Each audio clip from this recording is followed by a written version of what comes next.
Olá, hoje nós estamos num dia muito especial. Estamos iniciando aí mais uma live da Agência Presbiteriana de Missões Transculturais. E a proposta desse evento é apresentar a cada um de vocês a realidade dos trabalhos nos 5 continentes. A PMT, nesses últimos anos, tem avançado como nunca em toda a história da Igreja Presbiteriana do Brasil. E as plataformas, como essa que nós estamos usando, têm nos dado a oportunidade de conhecer a realidade de muitos desses lugares. E hoje nós temos a oportunidade de conhecer um pouco desses trabalhos aqui na realidade da América do Sul. Eu quero agradecer a todas as pessoas que têm entrado em contato com a PMT para saber da Mônica, do estado clínico da Mônica. O estado dela tem sido estável, né? Diria que entre regular, bom, muito bom e ótimo, ela está bom. Graças a Deus ela tem reagido aos medicamentos, né? Nesse momento ela continua sendo acompanhada no hospital e queira Deus que em breve ela possa retornar aqui para o lar, né? Graças a Deus a oxigenação também está bem.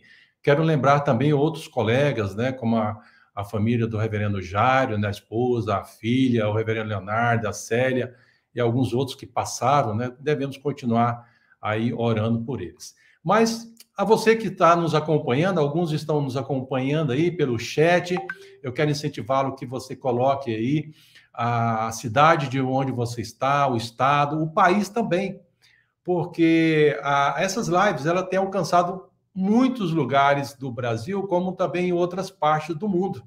Então, é muito importante que você esteja participando conosco, aí colocando onde você está, tá? E depois a gente vai poder citar alguma dessas localidades.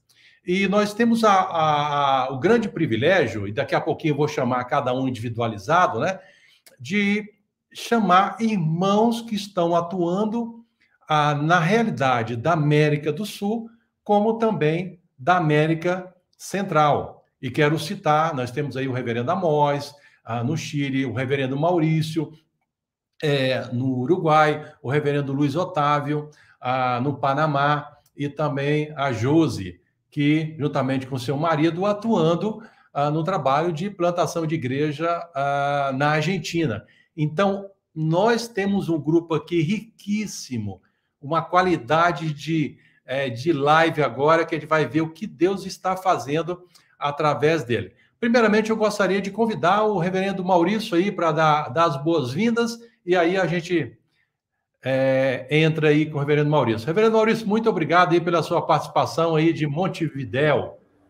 Pode dar as Boa tarde, boas-vindas reverendo a todos. Marcos Agripino. Uma alegria poder participar com os demais irmãos essa tarde nessa live sobre o avanço do trabalho da PMT em diferentes partes do mundo, e de maneira especial aqui na América Latina. Então, é um prazer muito grande.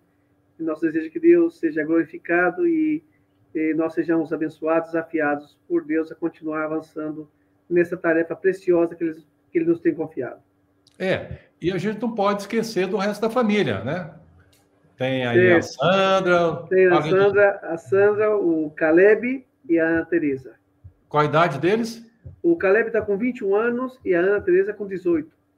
Joia, maravilha. Então, reverendo Maurício, o reverendo Maurício, ele foi aí, iniciou o trabalho pioneiro da PMT na cidade de Montevidéu para estabelecer a Igreja Presbiteriana do Uruguai. Você poderia falar um pouquinho aí sobre esse avanço desse trabalho?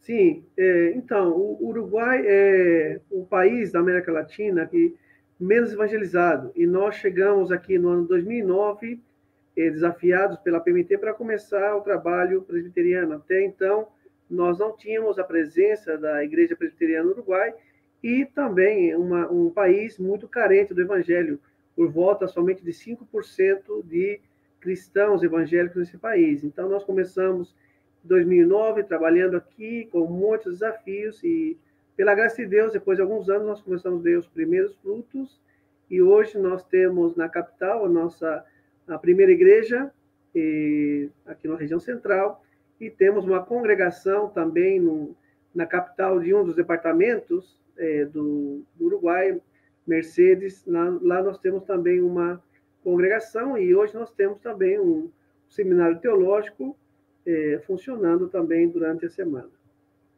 Ótimo. Nós só dando aqui uma pincelada e a gente agora sai de Montevidéu e vamos comigo lá para o Chile com o reverendo Amós.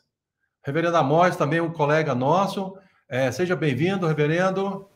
Pode falar aí também, para anunciar aí a sua digníssima esposa. É importante a gente saber que esses colegas eles não estão engajados somente sozinhos, né? Mas também tem pessoas que estão juntos, né? Boa tarde a todos, irmãos. É um prazer estar aqui nessa conversa, falando sobre os desafios da obra missionária na América Latina, né?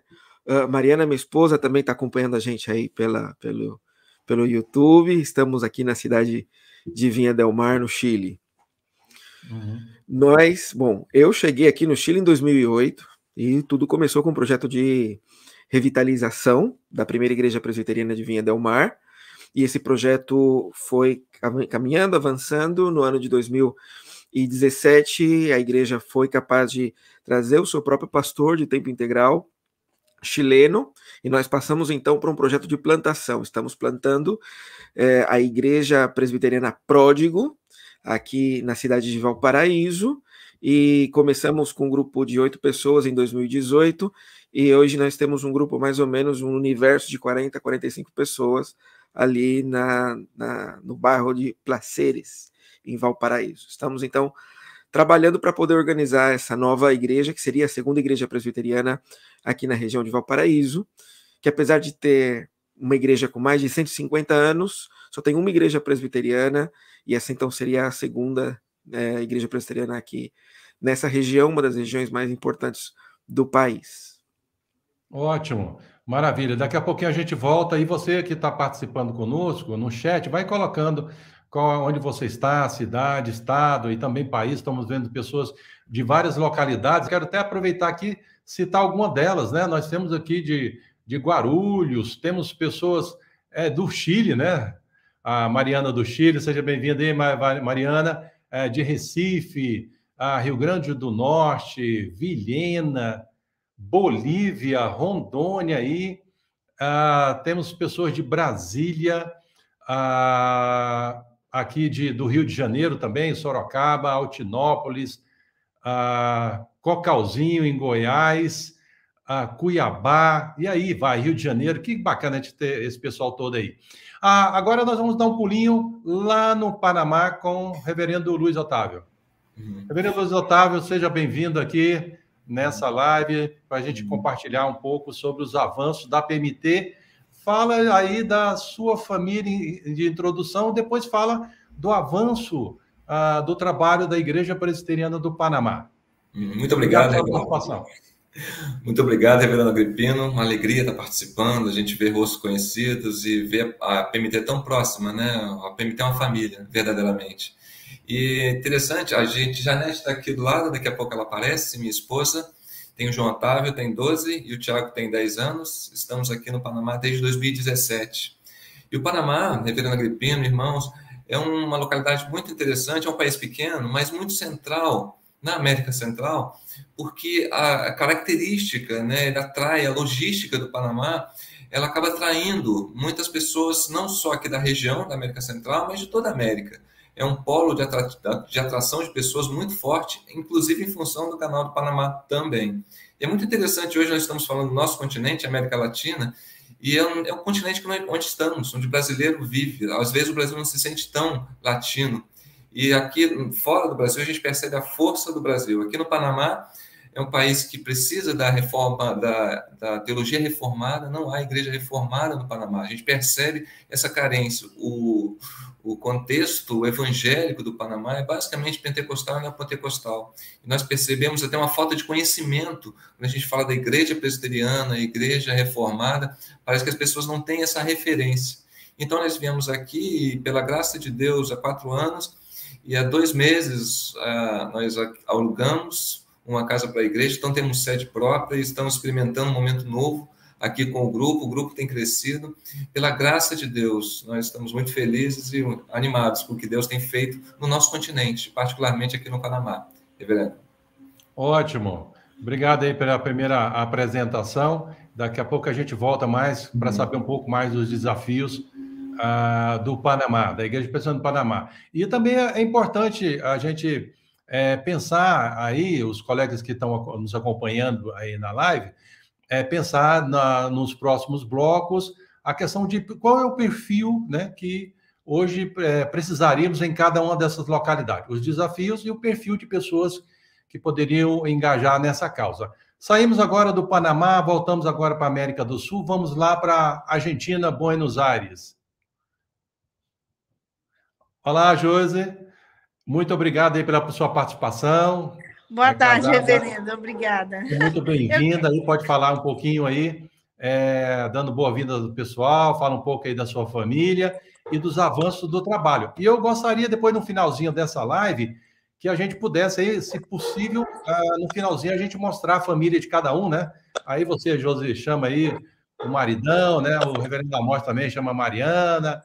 Se possível, também o reverendo Maurício aí chama a Sandra, os meninos, se estiver perto, como também Luiz Otávio, chamar a Janete e os meninos, se for possível. Pode falar, Josi. Boa tarde, reverendo. Muito obrigada por essa oportunidade. É muito bom fazer parte dessa família PMT. E a gente está aqui na Argentina já faz 7 anos com meu marido, o reverendo Wilton, e inicialmente eram minhas 2 filhas, a Sara e a Giovana, chegaram aqui com 7, 6 anos. E eu apaixonei tanto pela Argentina que o Senhor me deu mais um filho, que é o Wilton Júnior, que é argentino, e daqui a 2 meses vai chegar a Júlia, outra argentina. Então, assim, estamos aqui enraizados mesmo na Argentina, em Buenos Aires. Bom, tem 7 anos que estamos aqui, temos um desafio assim, muito parecido com respeito ao Panamá, como dizia o reverendo, porque aqui também a doutrina reformada não é muito conhecida. Apesar da Argentina ser um país de confissão católica, o ateísmo é muito predominante, e quando a expressão que não é tão grande evangélica é pentecostal, e quando se fala de doutrina reformada, para eles é uma heresia. Temos uma outra igreja, temos uma igreja muito conhecida, que é a Presbiteriana San Andrés, mas infelizmente ela se enredou por um caminho da teologia liberal e não é uma expressão da doutrina mais reformada. Estamos aqui com esse desafio de plantar a primeira igreja presbiteriana aqui na Argentina, Missão Brasil, e mais do que isso, não somente plantar uma igreja local, mas uma denominação que vai fazer com que a doutrina reformada seja forte, conhecida aqui em todo o país, e implantar essa igreja em toda a Argentina. Então, temos muitos desafios e estamos contando com vocês. Ótimo, obrigado. A gente volta daqui a pouquinho aqui. Quero registrar novas pessoas aí, de Jorge Sarito, do Rio de Janeiro, pessoas de Belo Horizonte, aqui nós temos também pessoas de Recife, Rondônia, mais pessoas participando, então vocês vão anotando aí, colocando no chat. E se você tem perguntas durante o nosso diálogo, eu gostaria que você colocasse no chat as perguntas. Nós, por detrás aí das câmeras virtuais, nós temos a participação da Isabela, missionária da PMT, da Emma, missionária da PMT, também o Kleber, são missionários da PMT, que estão aí ligados para as perguntas que porventura surgirem nesse bate-papo. Eu quero voltar lá para Montevidéu com o reverendo Maurício.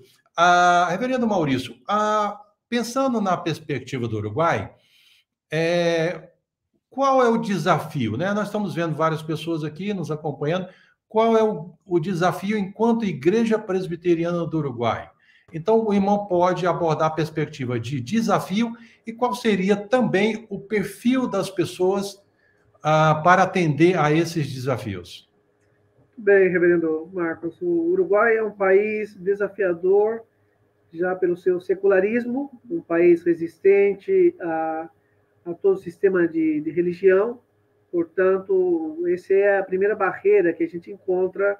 O uruguaio não menciona Deus na sua conversa, é proibido a expressão religiosa em toda a repartição pública e já há mais de 200 anos o Uruguai vem caminhando nessa direção, uma sociedade sem Deus, e o que leva a consequências sérias, o índice de suicídio é altíssimo, o índice de depressão é altíssimo nesse país. Então, esse é o primeiro grande desafio. As pessoas, quando chegam aqui, vindas de países onde o cristianismo tem grande expressão, encontram essa realidade. Até o Uruguai é conhecido como cemitério de missionários. Os missionários vêm e passam 10, 15 anos, muitas vezes não veem o trabalho prosperar, crescer. Então, esse é um grande desafio para um primeiro momento.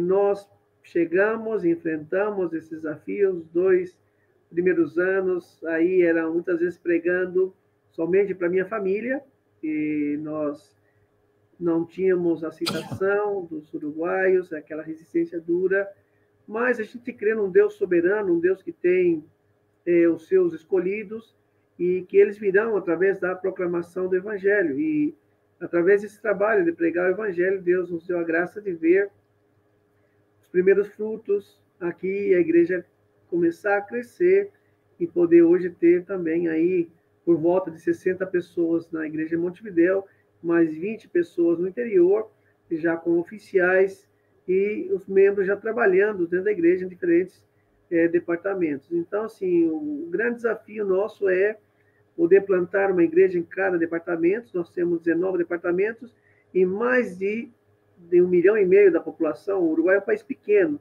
com 3,5 milhões de habitantes, e mais da metade está na capital. Então, o nosso desafio é plantar uma igreja em cada departamento e, na capital, plantar diversas igrejas. E o perfil do missionário para o Uruguai é aquele missionário plantador de igreja que tenha esse desejo de desbravar, de entrar num campo resistente, num campo duro, e também que tenha uma boa firmeza doutrinária para poder também enfrentar o secularismo do país, responder questionamentos ateístas.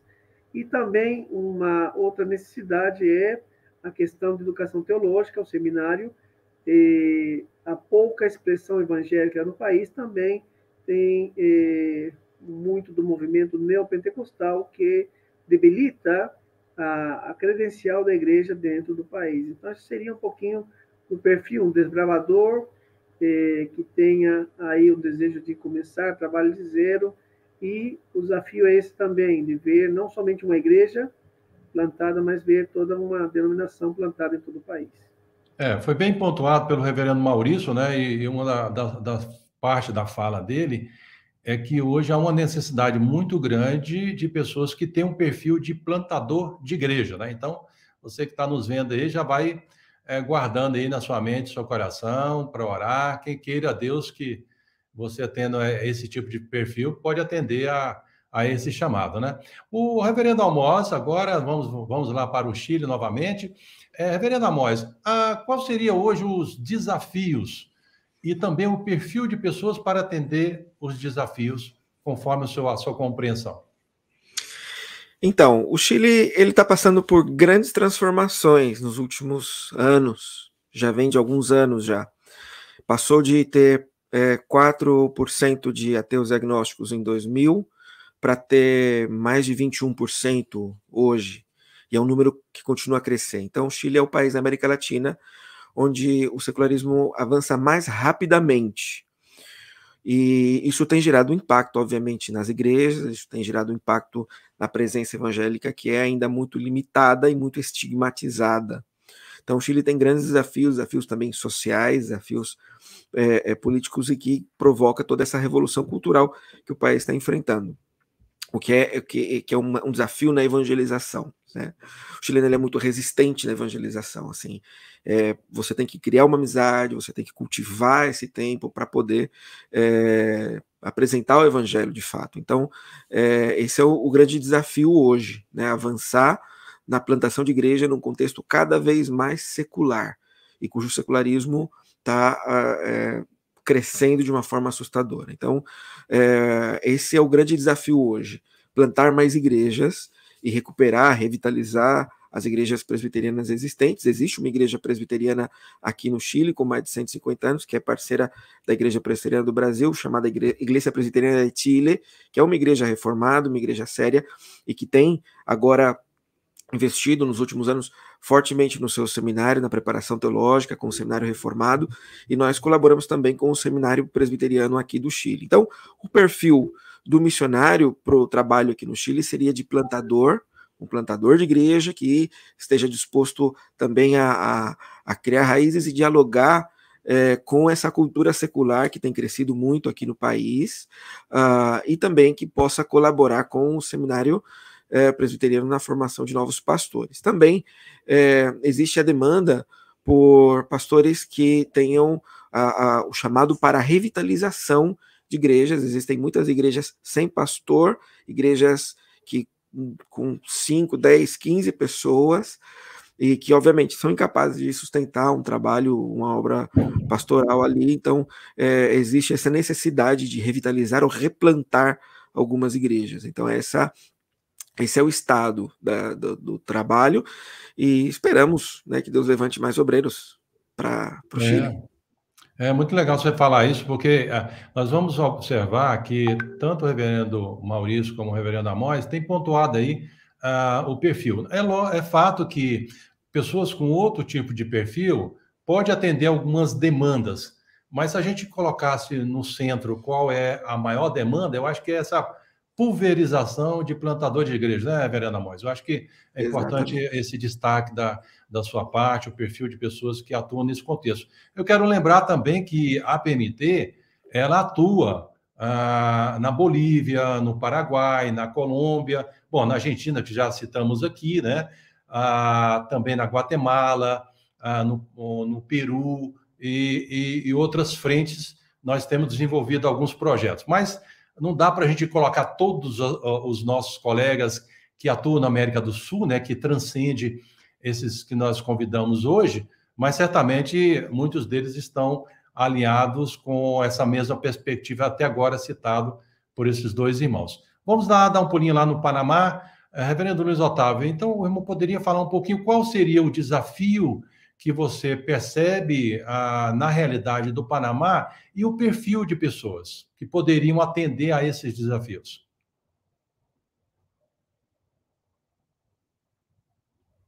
O microfone está fechado. Desculpa, perdão. Reverendo Agripino, o perfil é muito semelhante ao que o reverendo Amós e o reverendo Maurício falaram. Aqui também a gente carece muito de plantação de igreja, uma vez que não tem, o presbiterianismo aqui simplesmente não existe ainda. E eu acrescento, como o reverendo Maurício falou, a questão da firmeza teológica é muito importante, porque no contexto em que a fé reformada não é muito conhecida, é importante que tenhamos a experiência, o perfil de ensino. Também eu creio que isso é algo muito particular e que precisamos muito, porque as pessoas não têm a referência, a ideia da igreja reformada. E o perfil de servo, isso é muito importante. Várias lives nós temos, vários missionários têm pontuado a questão de o missionário ser servo. Muitas vezes nós queremos ensinar, queremos mostrar, mas o ensino vem também através dessa postura de servidão, de submissão também, de submissão ao Senhor. E algo também que eu vejo de uma forma clara, reverendo Agripino, é a questão de paciência. Às vezes nós somos ansiosos, missionários, que as pessoas querem ver resultados efetivos, práticos, né? Mas isso demanda um tempo, demanda paciência, trabalho, relacionamento, como já foi citado aqui. Nós aqui chegamos já há 4 anos e nós vemos agora os frutos começarem a brotar, a semente vai sendo plantada, semeada. Então, quando essa semente realmente germina, pela graça de Deus, não é pela atuação, é Deus, através do Espírito, que vai consolidando a fé no coração das pessoas. E um sonho aqui, particularmente subindo, estamos aqui na América Central, temos também na Guatemala, com o Gary e com a Raquel, como o reverendo Agripino falou. Pela graça de Deus, há 3 famílias da PMT já confirmadas para vir ao Panamá. Nós cremos que aqui o Panamá pode ser realmente uma fonte, um local para que o evangelho cresça nessa região. É um sonho, algo já, a PMT tem isso já no papel, com relação à base na América Central, uma base da PMT na América Central, e nós temos orado muito para que isso aconteça, e creio que Deus tem aberto portas para que outras pessoas venham e que o evangelho cresça aqui. Nós só falando um pouco do trabalho, reverendo Agripino, nós temos 2 meses que temos a sede própria da igreja. Enquanto nós tivemos esses 4 anos, era um trabalho em casa, basicamente na nossa casa, nossa residência, as reuniões, os encontros, atividades, e nós tínhamos a certeza que esse tempo estava por terminar, e Deus nos aprove ao Senhor um local muito agradável, uma localização muito boa, estamos aqui desfrutando, e durante esse tempo, como é importante a questão das redes sociais, alguns irmãos, a igreja cresceu nesse ano, tivemos um crescimento em função das redes sociais e relacionamentos, pessoas que nós já tínhamos amizade, tínhamos um contato, seja através da escola dos meninos, ou então convivência aqui no Panamá, agora com o local da igreja, essas pessoas estão vindo. Então, nós estamos percebendo uma mudança de perfil na igreja, glória a Deus por isso, que está passando de uma igreja com amigos, com jovens, muitos deles de fora, jovens também do Panamá, mas agora famílias vindo aqui para a igreja com crianças, com jovens, é algo muito, muito especial, reverendo Agripino, que tem acontecido aqui no Panamá. Queria compartilhar. Que bacana, vamos ouvir mais aí depois sobre algumas questões do Panamá. A Josi, lá na Argentina... Aí vamos ouvir um pouquinho dos desafios e o perfil de pessoas que daqui a pouquinho a gente vai chamar também aí o reverendo Hilton, né? Se ele puder participar um pouquinho dos desafios que nós teríamos com a Argentina. Pode falar, Josi. Na verdade, eu estava escutando aqui o reverendo Amós falando a respeito do Chile, e algo interessante que eu mesmo passo aqui na Argentina. Evangelizar o povo argentino, ele é muito difícil. O coração é um pouco fechado ao evangelho. E quando você vai evangelizá-lo assim, normalmente ele te rechaça, ele não quer escutar. E se nós, quando chegamos aqui com um conhecimento muito de Brasil, onde é fácil você chegar, falar com alguém, e vemos a diferença, como foi difícil falar de Cristo, trazer o evangelho às pessoas no dia a dia. E aí o Senhor foi nos dando essas estratégias de você fazer amizade, porque para um argentino você pode falar do futebol, pode falar de dinheiro, pode falar de qualquer coisa, só não fala de Jesus. Né? Eles têm aversão quando você vai falar de religião, vai falar da Bíblia, qualquer coisa. E o Senhor foi nos dando essas estratégias aos poucos, de você fazer uma amizade, eles começam a te chamar para tomar um mate, que está dizendo assim, eu quero ser seu amigo, e a partir daí você vai conseguindo transmitir o evangelho e falar de Jesus para eles, e o coração vai abrindo. Um dos grandes desafios que tivemos quando chegamos aqui foi o da evangelização. E começamos o primeiro trabalho na nossa casa, 7 anos atrás, e o Senhor, de pouquinho, foi agregando cada vez mais irmãos que foram vindo, até o momento que chegamos a lugar aqui em Marcos Paz, faz 3 anos, a igreja, que está agora se firmando, de pouquinho com as suas sociedades internas, mas eu vejo que há um desafio com relação ao evangelho. As pessoas aqui não querem ouvir o evangelho, o coração é muito fechado. E com isso, você tem que pregar o evangelho, tem que armar estratégias. E eu gostaria de falar se me dá uma oportunidade, que o Senhor nos ha dado agora, justamente na pandemia, que não se podia reunir, aqui foi muito estrito a questão da pandemia. E uma visão que o povo tem aqui, que é a visão argentina, é que igreja evangélica é ligada à obra social. Ou seja, se você é uma igreja evangélica, você tem que fazer obra social, tem que ajudar as pessoas da comunidade. E o Senhor, falando ao nosso coração, começamos através da pandemia, de uma necessidade do povo, de alimento, de trabalho, estava muito difícil a economia, começamos a distribuir cestas básicas. E começou a acontecer um milagre, né? Que as pessoas começaram a vir à igreja para ouvir o evangelho, porque a condição da cesta básica era a pregação da palavra. E a gente teve a experiência de chegar a 35 pessoas que a gente nunca viu, né, para poder receber e sentar e escutar uma pregação, e o Senhor foi agregando dia a dia, e a gente pôde ver a igreja crescendo, as pessoas realmente se convertendo, vindo por uma necessidade natural, e o Senhor, como o reverendo Maurício disse, o Senhor tem os seus, e o Senhor atraindo por meio da pregação da palavra, e a igreja foi crescendo. E assim, a gente dá graças ao Senhor por isso. Então, assim, qual é o nosso desafio hoje como igreja? É continuar esse trabalho. Hoje a gente está aqui em Marcos Paz, mas a gente quer expandir esse trabalho, essa evangelização. Necessitamos, sim, como os reverendos haviam dito, desse perfil de plantador e, principalmente, paciência, amor. amor, amar mesmo o povo, amar com todos os como são, ter essa paciência de pregar o evangelho, ter essa paciência de esperar, essa paciência de escutar. Então, necessitamos muito desse perfil de plantador, assim como a gente vê que é uma realidade não só da Argentina. Eu tenho visto que é uma realidade de toda a América Latina, de perfil de plantadores. E hoje, na nossa realidade, é essa, da nossa necessidade. O reverendo Hilton já está vindo, e ele também quer compartilhar depois um pouquinho mais dessa necessidade da Argentina, mas estamos felizes, muito felizes, que o Senhor tem agregado dia a dia, assim como diz no livro de Atos, pessoas que estão vindo para escutar a palavra, que vieram inicialmente por uma necessidade natural, mas hoje vem pela necessidade espiritual, pela fome de Deus, que é escasso. Aqui é muito escasso o evangelho. E o Senhor tem feito esse grande milagre, essa obra aqui, e estamos muito felizes, reverendo, com a obra do Senhor aqui na Argentina. Ótimo. Eu queria fazer uma pergunta, Claro. voltando agora, vamos dar um pulinho lá em Montevidéu de novo, depois a gente volta com os outros. Quero fazer uma pergunta a todos e cada um no seu momento. Nós somos brasileiros, né? Vocês são brasileiros, cada um está na realidade aí dos países que servem ao Senhor. Como são as pessoas ao chegar um brasileiro e começar um trabalho? Vocês são bem recebidos como brasileiros nessas realidades? Então, o Uruguai ele é muito receptivo e ele tem... Nós somos vizinhos com o Brasil, né? O Uruguai somente faz fronteira com o Brasil e a Argentina e tem essa proximidade de culturas, principalmente com o Rio Grande do Sul, o churrasco, o chimarrão. Então, o Uruguai gosta muito da cultura brasileira e admira muito a alegria do brasileiro. Vocês são um povo alegre, um povo para cima, né? Então, assim, isso abre muitas portas para um primeiro contato com o Uruguai. Eles perguntam, o que você está fazendo aqui? Né? O que você veio fazer aqui? Aí a gente entra já com aí o evangelho nessas oportunidades. Mas eles são muito receptivos e gostam muito dos brasileiros. Ótimo. Vamos lá, e reverendo Amós, o que o irmão pode dizer sobre os chilenos ao receber o brasileiro? O chileno também gosta muito do brasileiro, né? Eles têm grande admiração pelo Brasil.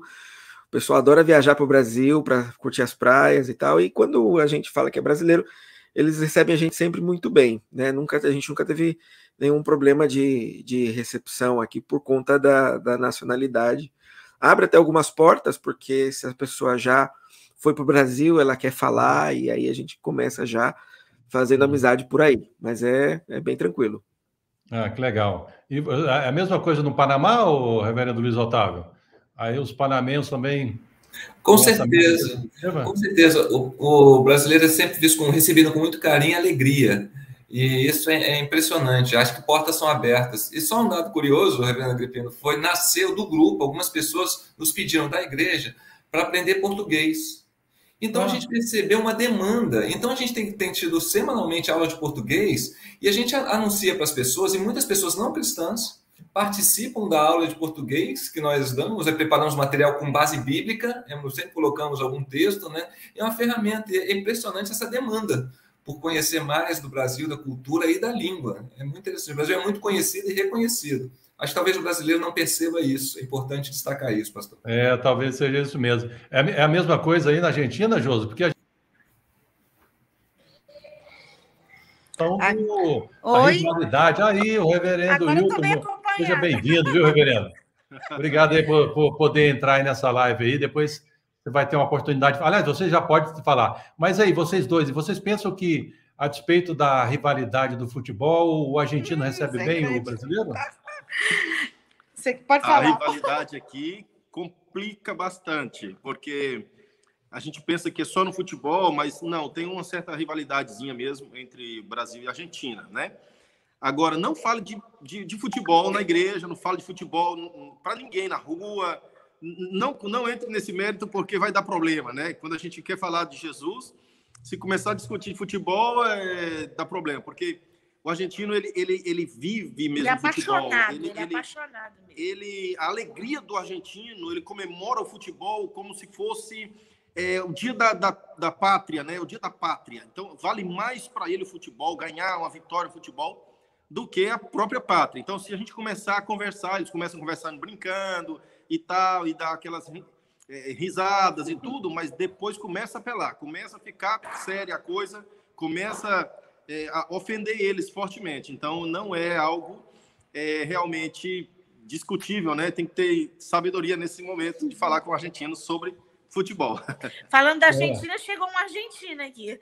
Olha aí, gente, que legal. Maravilha, viu? A gente volta daqui a pouquinho mais. Você quer falar alguma coisa, Josi? Queria só agregar um desafio aqui. Quando você diz que é brasileiro e você diz que é cristão, aí você tem um desafio de desmistificar que você não é da Universal do Reino de Deus.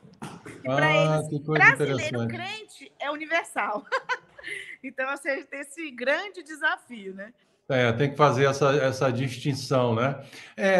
Voltando aos outros colegas, né, lá para o reverendo Maurício, o brasileiro, ele tem, assim, aquela ideia de falar assim, não, eu falando portunhol, tá tudo bem, eu entendo tudo que eles falam, eles entendem o que eu falo.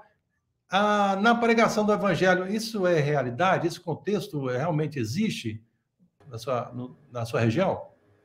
Então, reverendo Marcos, eu creio que esse é um bom desafio para o brasileiro que quer trabalhar na América Latina. A gente entende que a mensagem do evangelho ela é tão preciosa e tão poderosa que ela precisa ser comunicada com fidelidade, mas também com claridade. Então, o missionário ele tem que entender que quando ele sai do seu país para um outro país, ele tem que ter um cuidado com o idioma receptor, com a cultura receptora. Então, ele tem que se dedicar a aprender o espanhol, porque a proximidade dos dois idiomas pode favorecer e pode complicar. Então, nem todo mundo entende. Nós precisamos entender que a fonética do português tem todos os sons do espanhol, mas a fonética do espanhol não tem todos os sons do português. Então, o brasileiro precisa aprender bem o espanhol para comunicar com fidelidade e clareza o evangelho para que o pessoal entenda. Nem todo mundo entende, e comunicar de qualquer maneira já é um mau sinal para a fé que nós queremos compartilhar com eles. Joia. Reverendo Amós, e como é no Chile? O Chile também tem essa mesma perspectiva? Com certeza. É imprescindível poder falar bem o espanhol, ou poder se comunicar razoavelmente em espanhol, porque até mesmo existe uma distância maior do Chile para o Brasil, né? Não faz fronteira, então existe essa dificuldade. Eles não entendem. A gente acha que entende, né? Mas na realidade eles não entendem o portunhol. Então é muito importante aprender o idioma, porque uma coisa é aprender o espanhol, outra coisa é aprender a forma como eles se comunicam no país. Aqui no Chile, eles têm uma forma muito peculiar de falar. E são muitas expressões que só existem aqui, são formas de dicção diferente.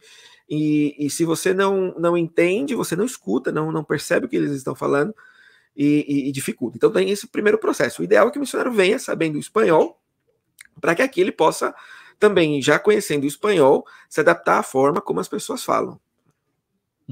Joia.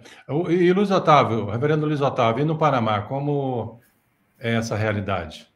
É muito semelhante, como o reverendo Amós Maurício falaram, reverendo Maurício, porque para nós, brasileiro, ele acha que ele fala espanhol, porque o portunhol, todos nós falamos fluente, somos absolutamente fluentes em portunhol, mas a pessoa não entende. E uma questão, e para nós parece fácil usar o portunhol, porque há uma característica, que nós entendemos melhor o espanhol falando do que o espanhol de habla hispânica, né, entende nós falando português. Então a gente assume que eles vão entender, mas não é assim. E além do mais, é a questão de respeito pela língua, pela cultura. A gente fala de língua, mas é a cultura do país. E como a Helena Amós falou, nós com o tempo vamos percebendo as características diferentes do espanhol falado no Chile, na Argentina, no Uruguai, na Colômbia, no Peru, na Espanha. E isso é muito rico, essa diversidade. Parece que o espanhol é uma língua só, padrão, que em todo lugar fala igual, mas não é assim. Então, você valorizar a característica do espanhol e falar bem, conjugar verbos, né, se expressar bem, é um respeito e consideração pela cultura e pelo povo onde nós estamos. É muito importante. Ótimo, ótimo. E, reverendo Wilton, aí, vamos na Argentina. Como é aí na Argentina? É algo similar como os colegas têm falado? Como seria? Tudo igual como os colegas têm falado. E um agravante a mais é que o argentino diz que não fala espanhol, ele diz que fala castelhano, língua dos palácios, del castillo. Então, você vê que o sotaque do argentino diferencia em todos os países da América Latina, mas o que acontece? Ele não faz questão de te entender. O argentino, ele diz assim, se você está no meu país, você tem que falar o idioma fluentemente e eu não vou me esforçar para lhe entender. Tem esse aspecto, né, que pesa com respeito ao argentino. O tratamento dele com o estrangeiro é assim um pouco mais grosseiro. Agora, eu sofri aqui porque eu cheguei falando o portunhol, né? No 5º mês no país, eu comecei a pregar o evangelho já em espanhol, pensando que estava falando espanhol, e as pessoas ficavam assim, fechavam o olhinho assim, forçavam e apontavam o ouvido assim, como não estou entendendo nada que você está falando. Comecei a evangelizar nas ruas, os jovens, os adolescentes, rapaz, dava risada de mim, eu falava, meu Deus do céu, eu estou falando de uma coisa tão séria, e os meninos estão sorrindo, os jovens da praça estão sorrindo, porque a forma como eu me expressava, eu pensava que estava falando corretamente e estava totalmente errado. Então, o portunhol, para evangelização, para quem tem o trabalho com a língua, com a pregação, com a exposição da palavra, não funciona.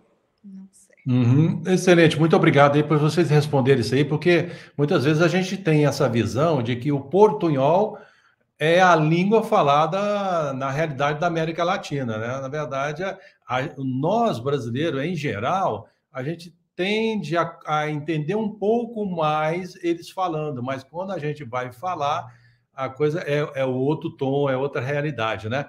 E eu queria fazer uma pergunta, porque a todos os colegas, né? Cada um vai ter o seu momento, mas antes disso, você que está participando dessa live, coloque a sua pergunta no chat, porque a gente já está caminhando aí para os momentos dos blocos finais. Então, a sua pergunta ela é muito importante para a gente fazer para os colegas. Mas o último palavrinha para os nossos irmãos é que aqui nós temos pessoas, muitas mulheres participando dessa live. E no início, vocês falaram que uma das prioridades do campo é a plantação de igreja. E aí, dentro dessa realidade de plantação de igreja, normalmente se vai para o pastor, né, para o colega reverendo que vai nessa perspectiva, né? Mas se hoje nós tivéssemos mulheres que não vai nessa característica de plantador de igreja, que tipo ou que perfil de mulher poderia ser uma demanda, talvez aí, num segundo momento, para a realidade de vocês? Reverendo Maurício. Muito bem. Em primeiro lugar, dizer que as mulheres, em todo o Novo Testamento e na história da igreja, sempre tiveram uma participação muito importante no avanço do Evangelho. Então, quando a gente pensa em plantação de igreja, nós entendemos que a participação das mulheres é muito importante. A Sandra, por exemplo, está trabalhando agora, por isso que ela não vai aparecer. Mas ela tem um papel importante na plantação da igreja, ela faz amizades, ela entra nas famílias, ela se envolve com as mulheres. Então, quando a gente pensa em missionárias no trabalho no Uruguai, elas podem trabalhar com crianças. O trabalho com crianças no Uruguai é muito limitado. A igreja não investe em trabalho infantil porque criança não dá dízimo, existe muito trabalho, muita dedicação, então existe uma carência enorme. Então, pode trabalhar com crianças, com jovens, evangelismo, em universidades, com jovens, com adolescentes, e trabalhar com as próprias mulheres. Muitas pessoas que estão na igreja, no nosso contexto hoje, é a primeira geração. Então, eles não têm referencial de mulheres cristãs com boa bagagem, com bom tempo. Então, as mulheres entram nesse meio para fazer um trabalho muito importante para potencializar o avanço da plantação da igreja. Então, é importante e tem muitas áreas em que as mulheres podem atuar também para fortalecer o trabalho de plantação da igreja. Joia, ótimo. Reverenda Amós, o que o irmão pode falar sobre essa outra possibilidade? O trabalho das mulheres também é muito importante. Aqui na nossa igreja é um trabalho fundamental e a Mariana tem liderado esse trabalho com as mulheres, no discipulado de mulheres, na reunião semanal que elas têm para compartilhar, no processo de evangelização também é muito importante, porque às vezes a gente está tratando com um casal e vamos como casal também, né, no trabalho com casais, a gente tem investido nisso também. Então, o trabalho da mulher é muito importante e existe uma demanda grande, assim como o pastor Maurício falou, no trabalho infantil, no trabalho com jovens, adolescentes e no trabalho com mulheres, é uma demanda muito importante e é uma estratégia missional muito importante. No caso da nossa igreja, esse trabalho com as mulheres, feito pelas mulheres, tem sido vital para o desenvolvimento também da igreja. Então, existe essa demanda tanto na nossa igreja como na realidade aqui do país, de missionárias, de mulheres que entendam o seu desafio como missionárias, tanto para servir uma igreja especificamente, como também para ajudar, auxiliar outras igrejas nas suas necessidades, nos seus departamentos femininos e no seu desafio, na demanda de discipular mulheres nas igrejas aqui. Ótimo. Reverendo Luiz Otávio, a realidade do Panamá seria a mesma quanto ao trabalho das mulheres? Muito semelhante, Reverendo Agripino. Nossas estratégias, para o nosso caso, nossas estratégias nossas de evangelismo, nós fizemos atividade de casais, para crianças, com jovens, né, e com mulheres. A que teve a reunião de mulheres é mais frequente e que conseguiu mais alcance, mais penetração, mais resposta, foi a que se manteve de uma forma mais aberta com mais pessoas. O trabalho das mulheres é fundamental. E outro, aqui nós fomos convidados, a NET foi convidada para dar oficina sobre departamento infantil para outras denominações, para outras igrejas. Inclusive, teve um convite que uma jovem que chamou lideranças do interior do país para ouvirem, para serem capacitadas através de treinamento para ministério infantil. A atuação da mulher, ela permite, a mulher consegue entrar, às vezes, em muitos locais, e pela proximidade, pela identificação, que muitas vezes a gente tem as nossas limitações. E com o trabalho infantil é um campo fantástico, enorme, pastor.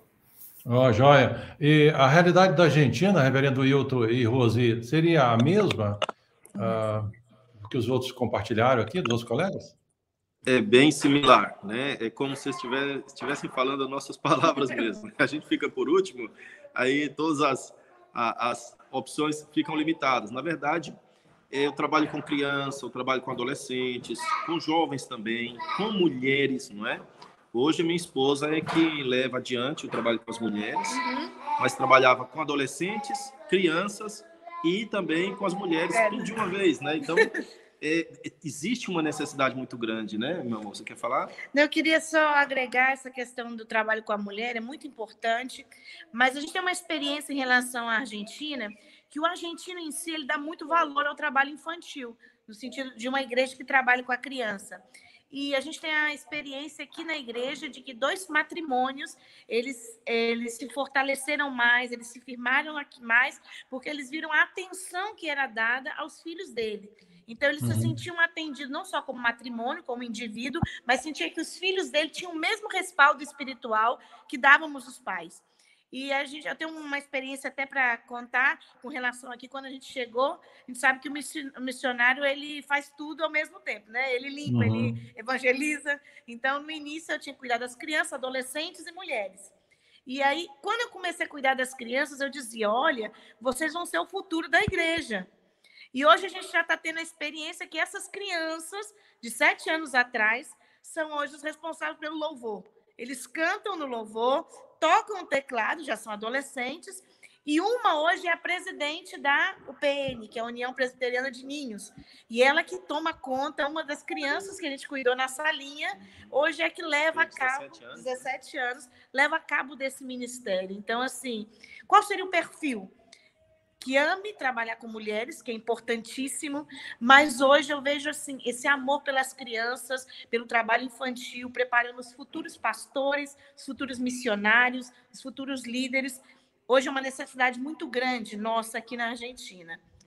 É interessante que a gente está ouvindo cada um de vocês, talvez poderia chegar ao seguinte ponto, que as mulheres que teriam aí futuramente o desafio de servir a Deus no contexto da América Latina, poderiam servir, dentre o que foi apresentado, aí, com criança, com adolescente, com jovens e com mulheres, né? Então, é algo aí que é muito interessante você estar pensando e refletindo sobre isso. Eu quero passar agora a palavra para a Emma, para poder aí apontar para a gente algumas perguntas, se de repente houver com as pessoas que estão participando dessa live. Bem-vinda, Emma. Joia, muito bom, muito gostoso participar de mais um bate-papo, um painel aqui, tendo características semelhantes, por isso é que é uma representação, e com certeza que se os outros missionários pudessem participar, eu acho que também reforçariam o que os irmãos já falaram aqui, e a Senira também pontuou, né, que na Bolívia ela também está nos assistindo, e ela também concorda com esse perfil da América Latina, de fala hispana, né? Só para, enquanto eles estão falando da língua, para mostrar um exemplo para vocês de muitas vezes um portunhol, né? Vocês sabem que eu sou paraguaia também. E uma vez uma pessoa falou para mim que foi para um congresso de América Latina. E eu fiquei pensando assim, o que tem a ver a América com a China?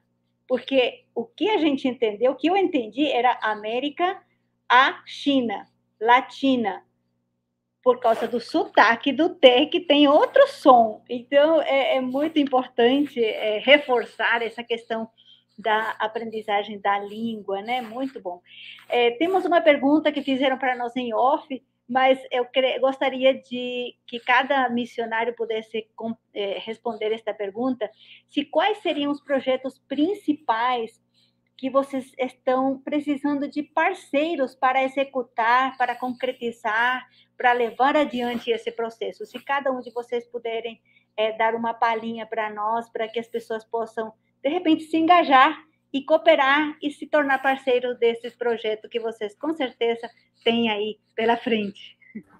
Então, nós temos recebido, durante os anos que eu estou no Uruguai, pessoas que vêm para curto prazo trabalhar com EBF, trabalhar com acampamento, trabalhar com as mulheres.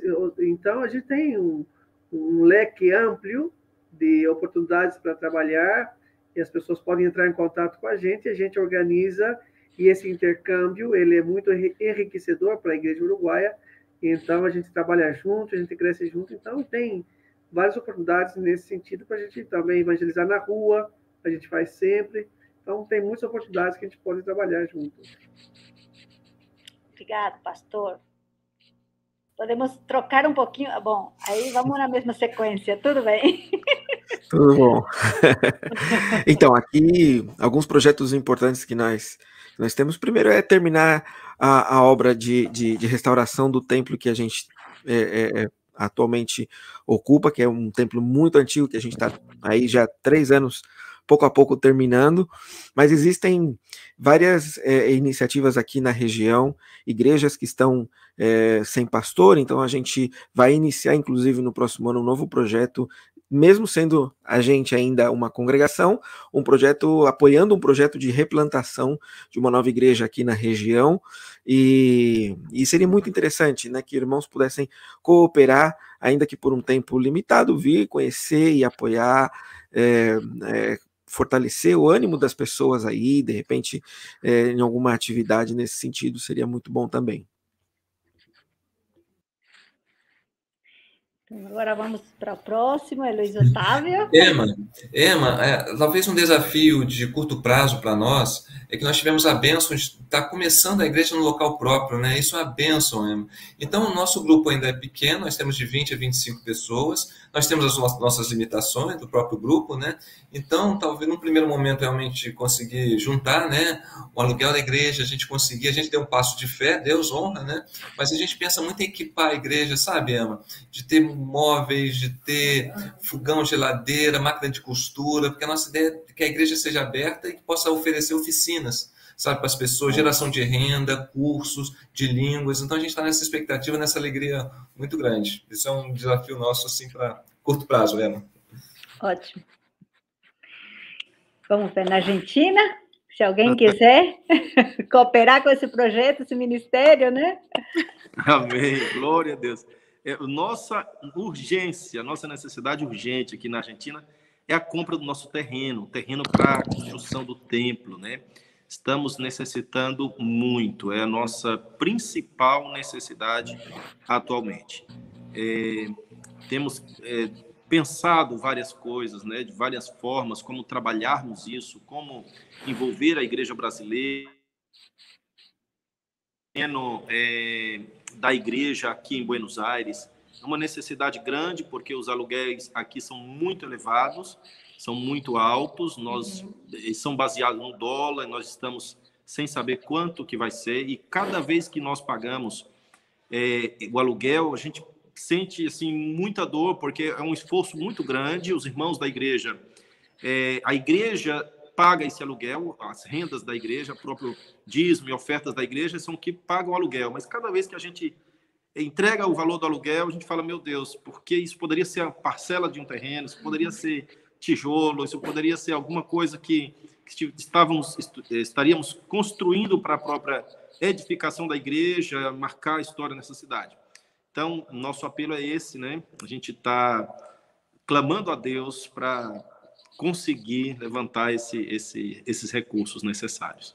E vocês estão fazendo uma campanha, acho que teve alguma campanha do feijão, mas vocês estão também começando alguma campanha? Não estou escutando você. Não escutou? Sobre uma campanha que vocês estão desenvolvendo para a aquisição. Acho que é conosco aqui o problema. Tá. Mas o microfone está aberto. O nosso está, mas sim, a gente não está ouvindo ela mais. Não está ouvindo, não, né? Tá. Depois, então, talvez depois a gente fala novamente. Mas nós temos ainda alguma pergunta de gente que colocou aqui no chat. Temos uma pergunta para o pastor Maurício. A Natália tem a pergunta dela, está aqui no chat, pastor. Um conselho para a igreja brasileira: o que devemos fazer para não sermos devastados pelo secularismo, como foi com a igreja em alguns países vizinhos? Uma pergunta muito interessante e importante. Nós completamos 162 anos como igreja no Brasil, e a gente louva a Deus porque Deus tem guardado e preservado a nossa igreja, mas o secularismo ele começa a entrar na igreja quando a igreja ela deixa de dar a importância e a centralidade para a palavra de Deus. E muitas pessoas dizem, a doutrina não é tão importante, a gente precisa renovar algumas coisas, deixar de lado essas coisas, e essa é a porta de entrada para o secularismo, o liberalismo teológico, e essas forças vêm de fora, mas vêm de dentro também. Então, a igreja deve valorizar a centralidade e a fidelidade do ensino da palavra de Deus, porque isso vai fortalecê-la não somente teologicamente, mas também missiologicamente. Uma igreja firme na palavra de Deus é uma igreja que vai atuar fortemente para fazer Deus conhecido no meio onde está inserido e mais além. Então, para mim, uma grande importância é a igreja valorizar o estudo, a centralidade da palavra de Deus na vida dela, para enfrentar os desafios externos, fora da igreja, e preservar assim, a sua fé e a sua devoção pelo Senhor. Que bom. Muito obrigada, pastor. Temos mais uma pergunta aí da Débora, que ela também fez uma pergunta bem interessante. Vamos chamar o pastor Amós. O pastor Amós, ele tem trabalhado com materiais, com tradução, com materiais em espanhol, e esta pergunta eu creio que tem como responder para a Débora, né? Como é a disponibilidade de material na língua espanhola para o evangelismo, EBD, EBF? Existe literatura reformada disponível em espanhol? Então, não muito. O espanhol tem a vantagem que qualquer texto em espanhol serve para todos os países da América Latina e Espanha, né? Então, muitos textos são traduzidos já nos Estados Unidos para a comunidade hispana nos Estados Unidos e, obviamente, podem ser distribuídos na América Latina inteira.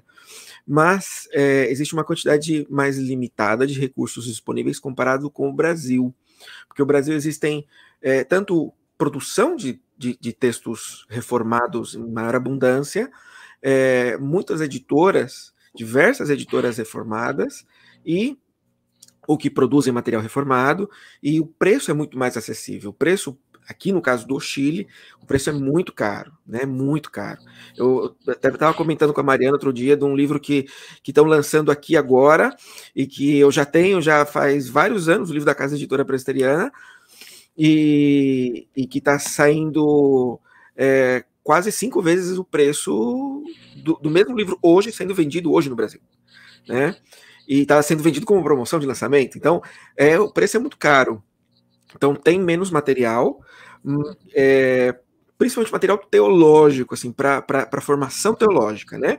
Material para escola bíblica, como revista, escola dominical, isso também tem materiais mais genéricos, não muitos materiais reformados. Então, na prática, a gente termina criando os materiais para o trabalho na nossa igreja, não tem muito como comprar essa cultura de que as pessoas comprem os livros, é muito mais limitado, muito mais difícil o acesso. Uhum. Muito obrigada. Apesar de ter melhorado muito nos últimos anos, né? Nos últimos anos melhorou bastante. Com o boom reformado aqui, especialmente no Chile, muita gente buscando livros reformados, mas ainda é caro e ainda é um processo que está mais atrasado comparado com o Brasil. E tem mais gente trabalhando também nesse sentido, Exatamente. Né? Que bom, que bom.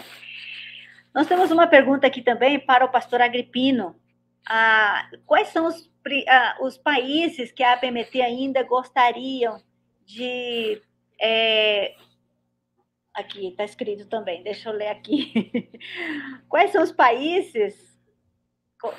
países a APMT gostaria de começar a investir aqui na América Latina? Algum país já entrou em contato pedindo missionário? Bom, olhando a realidade do mundo, eu diria para vocês que se nós tivéssemos hoje candidatos suficientes, nós poderíamos aí dobrar a nossa força missionária. Poderíamos, sem muita dificuldade, e acredite dessa maneira, ampliar mais 50 novos países, pelo menos, né? Agora, pensando na realidade aqui da América do Sul, da realidade da América Central, é certo que nós queremos alcançar todos os países da América do Sul e todos os países da América Central. É o tema hoje da nossa live. Mas nós estamos iniciando esse processo. Por exemplo, pensar em América Central, nós estamos na Guatemala e estamos no Panamá. Então, nós entendemos que o Panamá é o centro, ali é uma região cosmopolita, pensando na cosmovisão regional da América Central e também do Caribe. Então, nós estamos investindo mais fortemente, está lá o reverendo Luiz Otávio com a sua família, como mesmo nós estamos enviando mais 3 identidades missionárias para aquela região, e queremos, a partir de lá, ampliar nossa força para Honduras, para Nicarágua, como também Guatemala, ali os países do Caribe, né? Pensando na realidade da América do Sul, os países que nós estamos, porque também nós entendemos que é realidade, mas hoje nós estamos rogando a Deus um esforço maior para ampliar as nossas ações nesses lugares que os colegas aqui já citaram, né, que é a participação da live, como a Argentina, como o Chile, como o Uruguai também, mas temos realidades como Colômbia, né, porque a gente tem tido um desafio enorme para fortalecer o trabalho recipiente de uma igreja reformada, entre outros, né? Não quer dizer que no Peru não tenha necessidade, não quer dizer que o Paraguai não tenha necessidade, mas nós estamos aí concentrando um esforço maior, porque a gente precisa solidificar essas realidades, para que aí, tendo novas igrejas, aí construa aí um presbitério para gerar futuramente uma denominação.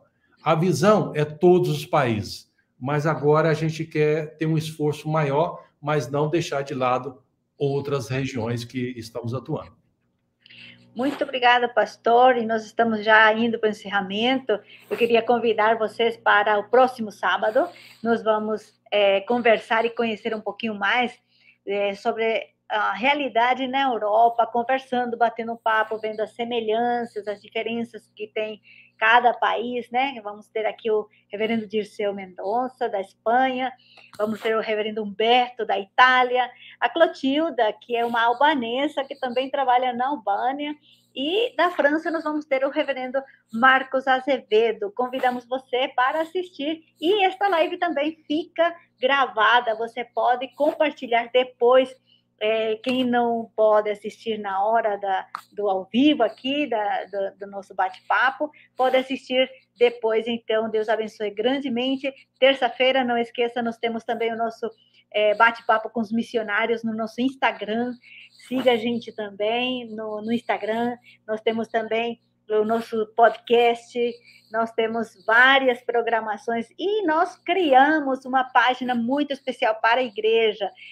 Se você ainda precisa de material para despertar, para mobilizar a sua igreja local, visite o nosso site www.apmt.org.br/igreja, e lá você vai ter vários materiais para fazer download, para você ver toda uma dinâmica como a APMT está atuando no Brasil, nos povos minoritários e no mundo. Deus abençoe grandemente. Passo aqui a palavra para o pastor Agripino para despedir os nossos convidados. Tá. Será que é possível aí os nossos irmãos convidados aí, os missionários da PMT, trazer aí a família na imagem e colocar todos nós aqui? Será que dá para incluir? Os outros também aí? Vamos aqui, legal, hein? Falta aí a Jôs, que deu os meninos. Velho Maurício, dá para os meninos aparecer aí, porque a Sandra está trabalhando ou não? Tá. A Ana Tereza está no Brasil, no Palavra da Vida. Tá, legal. Estou sozinho aqui. Eita, mas que coisa legal. Nós temos um grupo aqui, a família do reverendo Luiz Otávio aqui, a Mariana também aí, engajada no trabalho. Gente, olha, eu quero agradecer aqui, em nome da PMT, a participação de cada um de vocês. Foi muito rico esse nosso bate-papo. Quero agradecer a todas as pessoas que estão aí nessa live, em momento online, e aqueles outros que virão. Procurem os nossos colegas. Eu quero pedir aí que o Kleber coloque o site da PMT. O site da PMT, ele é muito rico, porque lá vai ter muitas notícias, informativos dos nossos colegas. A Emma já falou aí, né? Nós estamos em todas as plataformas e também nós estamos no podcast. Na hora que você estiver aí fazendo uma viagem, ou dentro do ônibus, ou fazendo alguma coisa em casa, ouve o nosso podcast. É uma riqueza de informação e de muitos materiais. Muito obrigado. Esperamos aí que todos possam estar conosco no próximo sábado. Agradeço ao Kleber, que esteve trabalhando nos bastidores, a Isabela, a Emma, os nossos irmãos. E queira Deus que os desafios que foram colocados aqui possa ter uma resposta de todos vocês que estão aí participando. Vamos tirar uma fotinho aí Deixa eu pegar aqui a minha câmera, tirar uma fotinho de todo mundo aqui, desse povo bonito aqui dessa live. Aí depois a gente vai estar encerrando. Gente, você que participou conosco, muito obrigado, Deus abençoe e até sábado que vem. Tchau. Tchau, muito obrigado. Um abração para todo mundo. Tchau. Deus abençoe. Tchau, pessoal. Tchau, obrigado. Tchau. Tchau.